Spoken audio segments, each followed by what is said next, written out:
তো গাইজ, যারা যারা ওয়াকফ বিলের বিরুদ্ধে লড়তে চান তারা কমেন্টে জানান। কারণ মসজিদ, মাদ্রাসা, কবরস্থান বাঁচানোর দায়িত্ব প্রত্যেকটা মুসলমান নরনারীর উপর ফরজ।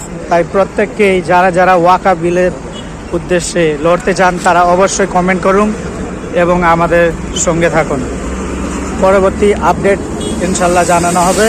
তাই ওয়াকফ বিলের বিরুদ্ধে প্রত্যেকেই আমরা যেন অবগত থাকি এবং প্রত্যেকেই এই চ্যালেঞ্জের সাথে থাকি।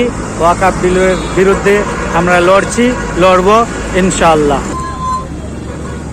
দলে দলে আসছেন লোক, ইনশাআল্লাহ তাআলা ওয়াকফ বিলের বিরুদ্ধে আমাদের জয়ী হবে এবং আমাদের প্রত্যেককেই এর সাথে থাকতে হবে।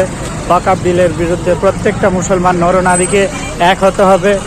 এক হয়ে তবেই যে এই মসজিদ, মাদ্রাসা, কবরস্থান, সংবিধানকে বাঁচানো যাবে।